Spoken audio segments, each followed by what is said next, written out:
Welcome back to Tech Savvy Leadership, where we explore innovative ways to enhance school administration through technology.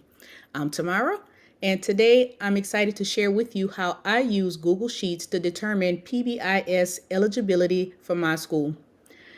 PBIS is a fantastic framework for promoting and recognizing positive behavior in our students, but keeping track of all the data can be overwhelming sometimes, and that's where Google Sheets comes in.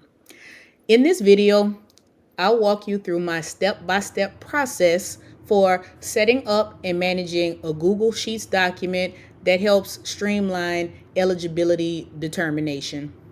Whether you are a school leader looking to improve your PBIS process or just someone who loves using technology to make life easier, you're in the right place. So let's get started. What you will need for this video, if you want to follow along with me, is for one, a Google account. I highly recommend you use a work Google account. And the reason being is we're dealing with students. You're going to be dealing with sensitive information, FERPA, enough said. Okay.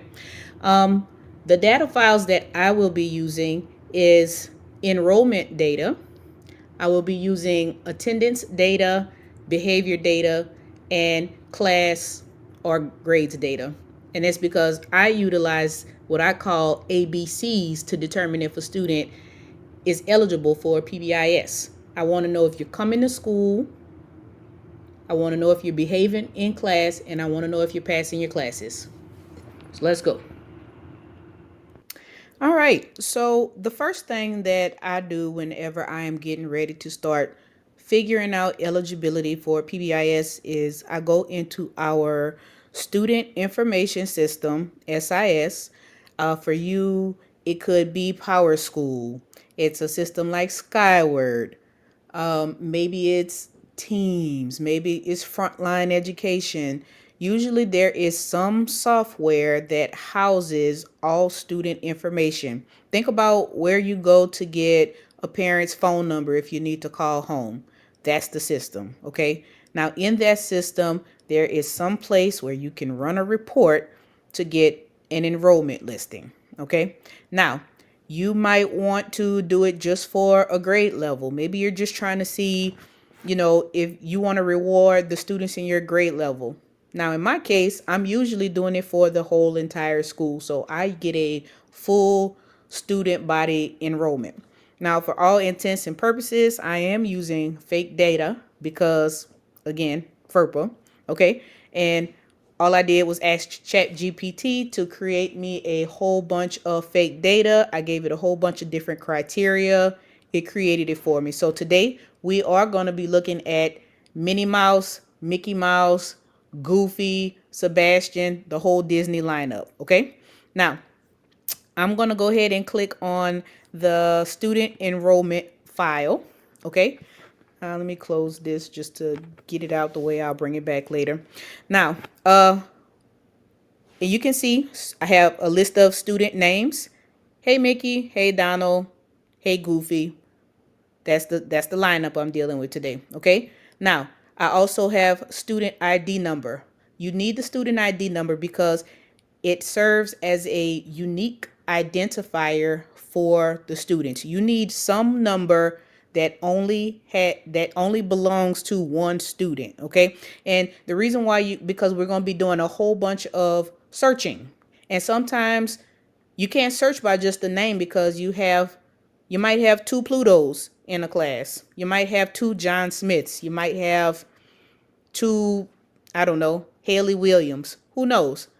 That's why I always use the student ID number. Okay. Now, the first thing I'm going to do is manipulate the spreadsheet. I'm going to add the information that I track for my PBIS. So I have a student name already. I have the student ID. I have the grade level. Remember, all of this came from the report that I downloaded from the SIS, student information. Now, I'm going to go ahead and add in this additional criteria that I want to know. I told you I look at ABCs. I look at attendance. Okay, so I'm going to find out if they have excessive attendance. Behavior. Okay, so if they have discipline referrals. I want to know. And then the other thing that I track is their grades. Okay. Now, if they are eligible because they have good attendance, they have good discipline or no discipline, and they have good grades, I'll be able to see it all in one place, and then I'll be able to determine very quickly who is eligible and who is not. Now, I have multiple spreadsheets because sometimes this information comes from different systems. The system where you get that enrollment data may not be the same system where you input discipline. Okay. It also may not be the same place where the grades are entered. So sometimes you have to go download reports from different systems and then mix all these different reports together. Okay, so that's what I'm going to be doing. So the first thing I'm going to do is I'm going to go get the attendance data. Now, here's my student attendance data. And remember, I have already downloaded all the files that I needed from the different systems, okay? And it could be housed in the same system, but it might be on a different report. Regardless, I'm about to show you how to mix different spreadsheets to make them all talk to each other, okay? Now, what I'm going to do is I'm going to take this attendance sheet and I am going to move this. All right. Now you can kind of see that I have some items that are grayed out, right? And I have some that are not. But what I want, and the reason for that is because up here you'll see that this is in .xlsx format. It's in Microsoft Excel format. And everything is going to need to be in Google format in order for the sheets to talk. So I'm going to see if I'm able to copy this to an existing spreadsheet. I want to copy this to my student enrollment sheet. So let's see if I can do that. Looks like it's going to let me. Let's insert it. Okay, so if I go back to my student enrollment sheet, you can see my attendance sheet is now there. I'm going to rename this so I can tell the difference, okay? So I'm going to rename this attendance, okay? Now this, I'm going to rename this to eligible because this is like the whole listing, right? And up here, instead of student enrollment, let's now call this PBIS. Okay, maybe it's market period 1, maybe it's the third 6 weeks. Let's just call it the second 6 weeks for now. You know, maybe you track it every 6 weeks, maybe you track it once a semester, who knows? Label it how you label it, okay? So now I have my attendance sheet and I can see like Minnie Mouse. Minnie Mouse has what seems to be perfect attendance, hasn't missed a single class. But right above her, Goofy, maybe Goofy got sick because he missed 4 days, okay? But then you have some other students like Scrooge McDuck. He's only missing 7th period. So that tells me a few things. Why is he seemingly not going to 7th period? Is there a conflict issue with him and the teacher? That will prompt me to go look at some other things, but I'm just saying we have several other students that have attendance issues. And again, this is fictitious data, but what we need is we'll be able to get it done. Okay. Now, what I'm going to do is the first thing I'm going to do is on the student ID column, I'm going to highlight all these ID numbers. And what I want to do is I want to make sure that they are formatted properly. Right now, you see that they're formatted automatic. Always change it to plain text. Okay. We need them all in the same format so that the spreadsheets can talk to each other. Okay. Now, the next thing I'm going to do is I'm just going to add a column that says eligible. And basically, if a student is on this listing, they're not eligible because they have some type of attendance issue. Now, Minnie doesn't have any attendance issues, so I'm going to leave her as a yes, okay?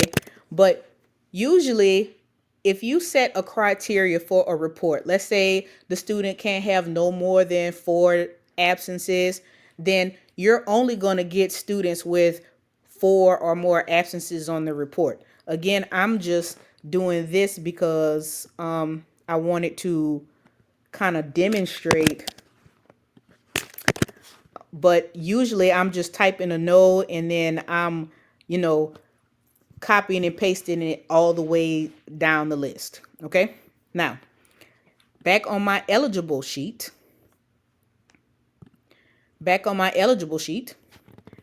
I want to move that attendance data over here. So what I'm going to do is I'm going to do what's called a VLOOKUP. But before I do that, I want to check my student IDs again, because remember I said your student IDs have to be a certain format. You want them all to be plain text. So now I'm going to go ahead and do my VLOOKUP. So up here in the formula box where the little FX is, I'm going to type equals VLOOKUP, and you can see it kind of pre-populating there. I want to look up this right here, B2. Okay, I want to look up the student ID number, and I want to look it up on this attendance sheet. So what I'm going to do is I'm going to click the whole body of data.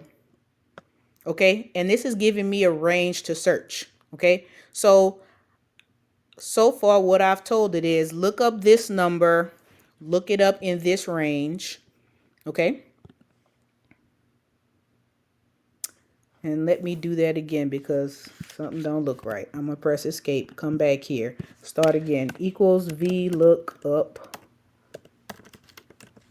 open parenthesis, and I know I want B2 because that's, now it wants the range, so I'm going to look it up in attendance here to here. Okay, now usually when I get to this point, I take a moment and I go and add in some dollar signs.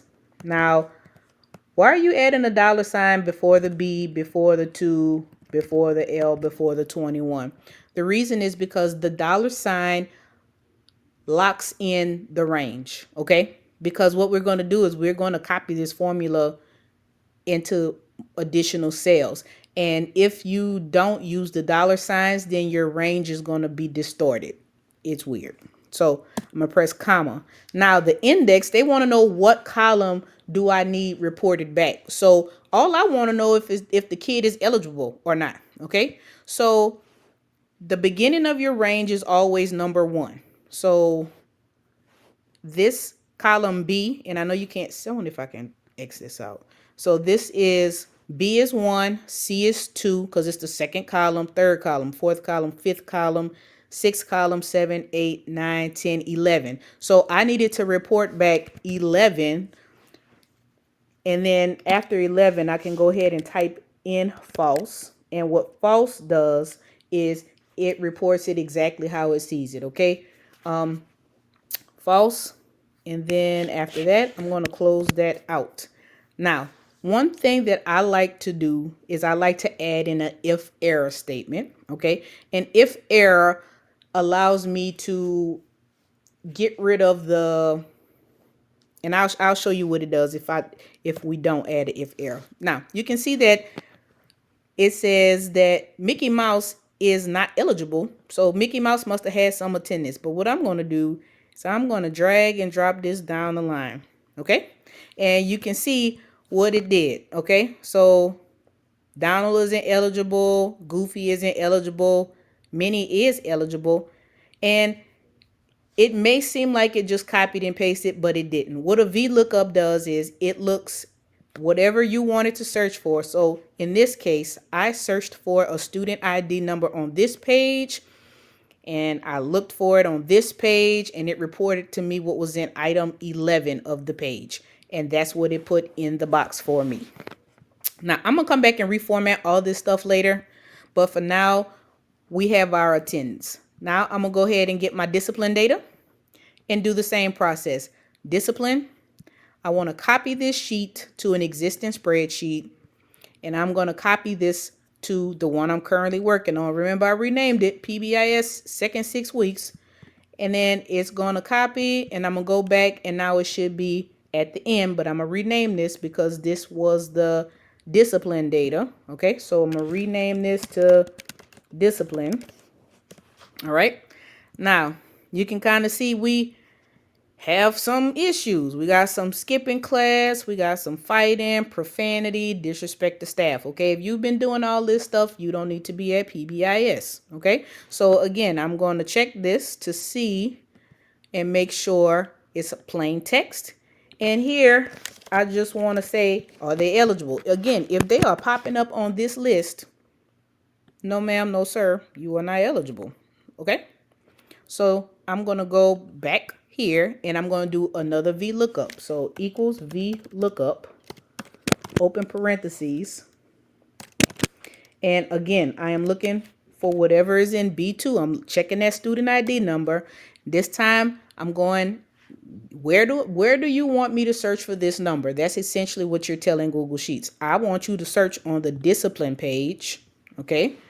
And I want you to search from this box to this box, okay? Remember last time, we got to go put those dollar signs in because otherwise your ranges are going to be jacked up, okay? Comma, and what do you want it to report? So remember, your starting place is always 1. 1, 2, 3. I needed to report back whatever is in column 3. Type false, close parentheses. All right, so look like Mickey Mouse kind of bad, y'all. Now, this is what I was talking about earlier, okay? What they did was, you'll see this hashtag NA not applicable. So you can get rid of this, and you can get rid of that by editing the formula, okay?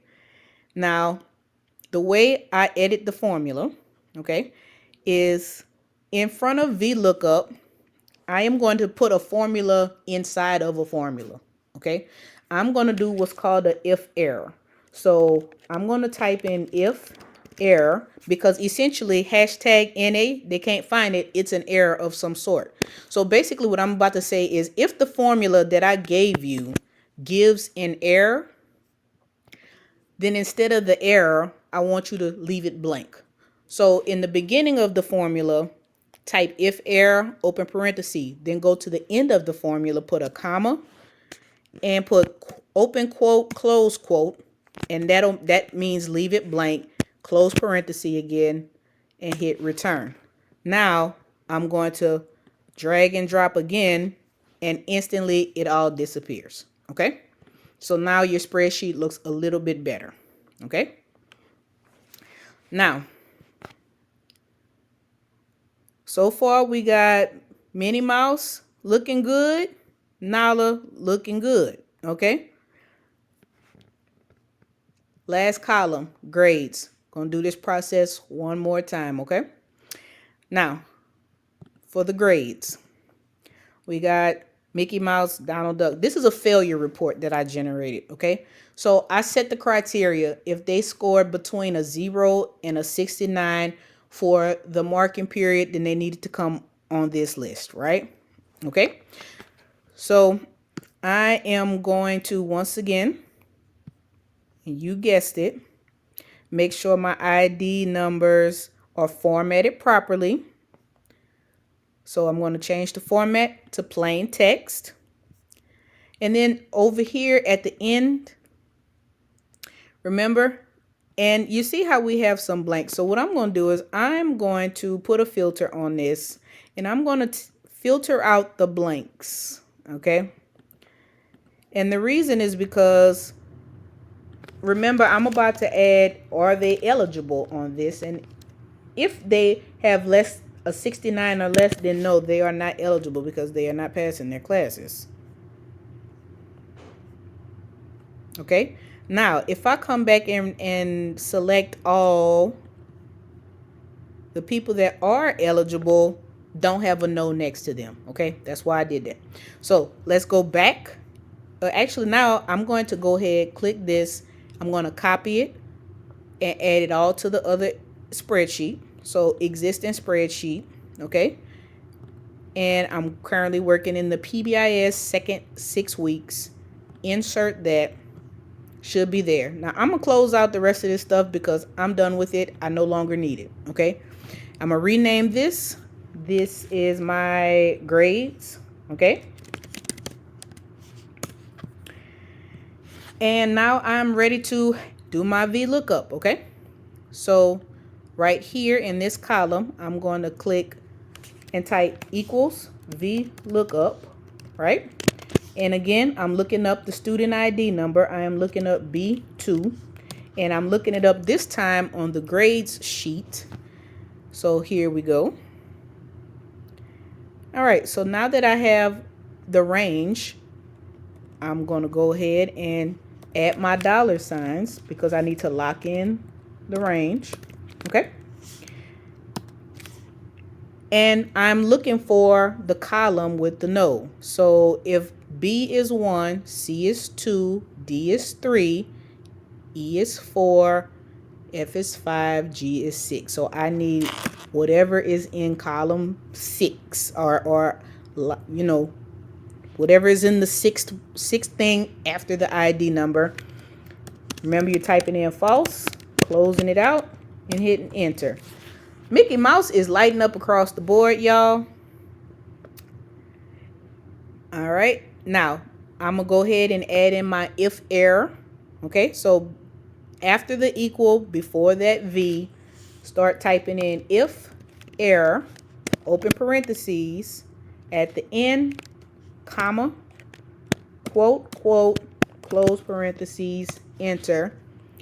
Go ahead, autofill, that's fine. So now it's there for me. So now, almost there. I know this is taking a minute, but I'm telling you, these few little formulas is going to save you so much time on the back end, because if you're a paper and pen kind of person, it takes way longer than these 15-20 minutes I'm taking right now. Okay. Now, the next thing I want to do is another form. So over here, I had kind of already pre-pulled out the formulas I was going to be using for this. So we've already done the if error, but now I want to go ahead and add in the count if formula. Okay. So I want to know if the person is eligible or not. So let's say you're now remember, I'm doing this for a fictitious amount of people, 20 kids, right? But sometimes our grade levels are 200, 300, 400, 1,000. Like, you probably are going to be working with massive numbers, okay? So that's why it's important for you to, make sure you're clear on what's happening, all right? Now, eligible. I want to do a count if formula. So I want to count equal count if, right? And I want to count from D to E to F. Oh, goodness gracious. Let me try it again.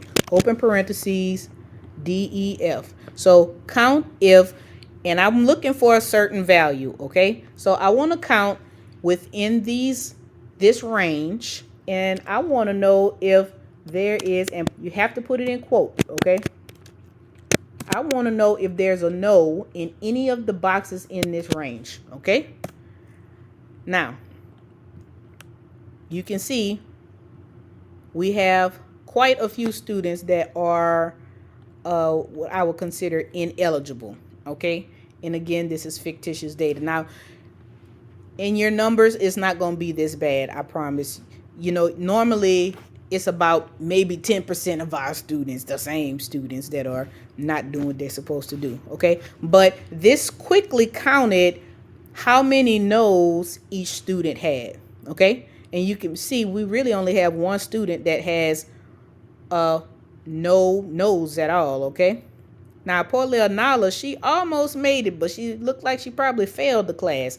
And I will tell you, you're going to run into teachers not updating their grades, so kids might appear on a failure report. If a kid comes to you and say, hey, this isn't right, listen to them.